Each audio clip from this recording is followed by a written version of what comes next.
Bismillahirrahmanirrahim. Assalamualaikum warahmatullahi ta'ala wabarakatuh. Ahlan wa sahlan wa marhaban teman-teman sekalian di UFI Channel Belajar Al-Quran. InsyaAllah pada kesempatan kali ini kita melanjutkan kembali bahasan ilmu tajwid kita, atau bahasan pembelajaran silsilah tajwid ya, ringkas dan mudah. InsyaAllah pada kesempatan kali ini kita akan membahas surah Al-Baqarah ayat ke-8. Baik, kita akan mulai dengan membaca isti'adah kemudian basmalah. Bagi teman-teman yang ikut bersama kami silahkan bergabung ya, dan juga semoga mendapatkan kebaikan dan kebermanfaatan dari apa yang kami sharingkan pada kesempatan kali ini. Kita mulai. A'udzu billahi minasy syaithanir rajim. Wa minan nasi man yaqulu amanna billahi wa bil yawmil akhir wa ma hum bimu'minin. Baik, kita akan mulai. Pada lafal wa minan nasi, perhatikan di sini teman-teman sekalian, ada lafal nun yang berharakat tasydid. Maka apabila kita mendapati ada bacaan nun dia berharakat tasydid atau ada mim berharakat tasydid, itu kita namakan dengan bacaan gunnah. Meskipun sebelumnya di sini ada alif lam, yaitu alif lam yang menunjukkan alif lam syamsiyah, yang dimana alif lam yang dia kita tuliskan dan kita tidak baca, sehingga langsung masuk ke huruf nunnya yang kita idghamkan dan kita tasydidkan. Maka kita tahan dulu. Kesalahan yang terjadi adalah tidak menahan gunnah. Contoh misalkan wa minan nasi, itu tidak menahan gunnahnya, harusnya ditahan dulu sepanjang 2 harakat. Maka wa minan nasi may yaqulu, kemudian pada lafal may yaqulu di sini ditandai diwarnai dengan warna nun. Huruf nun yang bertemu dengan huruf ya. Apabila ada nun mati bertemu dengannya, maka ini hukum tajwidnya adalah hukum nun sukun dan tanwin. Hukum nun sukun dan tanwin ada 4 macam, sebagaimana yang dikatakan Imam Al-Jamzuri dalam matan Tuhfatul Atfal ya, yaitu ahkamun nuni sakinati wat tanwin lin nuni in taskun lit tanwini arba'u ahkamin fa khudh tabyini. Jadi ada 4 macam, salah satunya di sini maka kita namakan dengan idgham.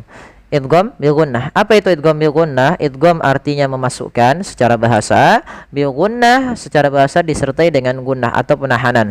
Maka langkah pertama asalnya kan man yaqulu. Asal dasarnya adalah man yaqulu. Karena dia bertemu dengan ya, suara nunnya hilang, suara n-nya hilang, maka menjadi langsung ke ya. Maka may yaqulu. May yaqulu ya, ya, itu langkah pertama. Langkah kedua ditahan dengan gunnah. Maka may yaqulu may yaqulu may yaqulu amanna. Kemudian lafal amanna, di sini bukan mad tabi'i ya teman-teman. Maaf, ini kami salah. Di sini ada lafal hamzah yang bertemu dengan alif, maka ini kita namakan dengan mad badal. Jadi bila sahabat sekalian, teman-teman sekalian mendapati dalam bacaan Qur'annya ada hamzah datang setelahnya huruf mad, baik itu kasrah, dhammah atau fathah. Misalkan kalau hamzahnya dhammah berarti bertemu setelahnya huruf waw sukun. Kalau dia kasrah berarti bertemu setelahnya ya sukun. Kalau di sini hamzah bertemu dengan atau fathah bertemu dengan alif, maka ini kita namakan dengan mad badal. Panjangnya untuk mad badal sendiri dalam riwayat Imam Hafiz an Asim adalah 2 harakat. Maka kita bagaimana cara membacanya? Amanna, sama saja. Amanna, sama sebagaimana mad tabi'i. Kemudian selanjutnya pada lafal nun sukun, nun tasydid, manna, sebagaimana sama, ini bacaan yang sama dengan lafal wa minan nasi. Harus ditahan dulu. Kesalahan yang banyak terjadi tidak menahan gunnahnya sebagaimana yang tadi di awal. Kemudian amanna billahi. Ini bagaimana cara membaca lafal Allah? Kalau yang sebelumnya kasrah, maka lafal Allah bila sebelumnya huruf kasrah maka dia tipis, jangan dibaca billah, jangan billah, tapi dia billah, billahi. Dan lafal Allah kita panjangkan sepanjang 2 harakat. Kemudian wa bil yaumil akhir, wa bil yaumil akhir. Pada lafal al-yaum dengan al-akhir kedua-duanya menggunakan alif lam qamariyah, yaitu khusus untuk lamut ta'rif, lam yang masuk kepada isim di dalam bahasa Arab, yaitu lam ya, alif lamnya kita baca dengan jelas, wabil yaumi, wabil yaumil akhiri. Nah, di sini jangan dibaca pendek, jangan wabil yaumil akhiri, tapi panjangkan. Ini khusus lafal akhir. Seluruh keseluruhan kalau dia dalam penulisan seperti ini hanya dibaca 2 harokat. Nah, ini sama juga di sini mad badal. Maaf, ini bukan mad tabi'i lagi, tapi mad badal karena dia adanya hamzah bertemu setelahnya huruf mad. Wa bil yaumil akhiri wa ma hum bimu'minin. Kemudian wama itu mad tabi'i, sudah sering kita ulang kembali dalam bahasan sebelumnya, tidak perlu kita bahas.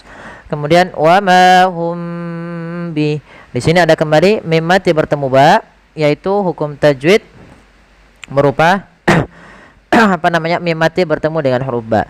Maka ini cara membacanya, yaitu suara mimnya ditahan, jangan langsung dilepas, wa ma hum bimu'minin, tapi tahan. Maka kita namakan dengan ikhfa syafawi. Ya, ikhfa artinya samar. Pada dasarnya samar, menyamarkan, menyembunyikan. Maka di sini sebenarnya berkaitan dengan bibir kita yang rapat. Maka wa ma hum bi, ya langsung ke ditahan bi. Kemudian bimu'minin, mu'minin. Nah, di sini ada hamzah yang dia berharokat sukun.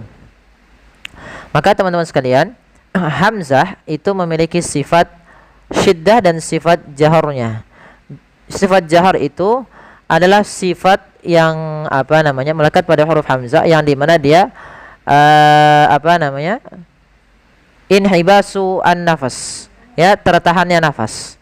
Sedangkan syiddah tertahannya suara. Jadi ketika dia sukun itu suaranya tertahan dan suara nafasnya tertahan juga. Wa ma hum bimu'minin, mu'minin.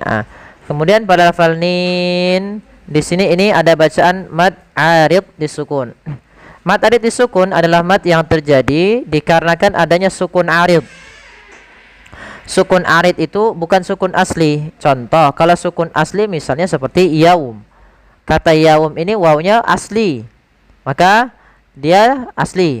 Sedangkan lafal mu'minin atau bimu'minin itu awalnya bimu'minina, kemudian nunnya kita sukunkan, ini namanya sukun arid. Nah, sebelum sukun arid ini ada huruf mad. Maka apabila ada huruf mad datang kemudian huruf sukun yang disukun aridkan, maka ini namanya mad arid disukun. Mau itu di akhir bacaan kita, di akhir ayat, atau nanti di tengah-tengah ketika kita waqaf misalnya. Contoh misalkan kita ambil ayat setelahnya ya. Misalnya wa ma yakhda'un. Ini sama, kita berhenti awalnya mad tabi'i, tapi karena kita waqaf menjadi mad arid disukun. Baik, semoga yang sedikit ini dapat bermanfaat, tapi sebelum itu kita ulang sedikit ayatnya. Kita coba baca bersama-sama. Wa minan nasi man yaqulu amanna billahi wa bil yaumil akhir wa bil yaumil akhir wa ma hum bimu'minin. Shadaqallahul azim. Ya, jazakumullahu khairan. Semoga yang sedikit ini dapat membantu teman-teman dalam mempelajari ilmu tajwid secara ringkas dan gamblang. Terima kasih bagi teman-teman yang sudah ikut sampai akhir. Jazakumullahu khairan. Kurang lebihnya mohon maaf. Wabillahi taufiq wal hidayah. Wassalamualaikum warahmatullahi wabarakatuh.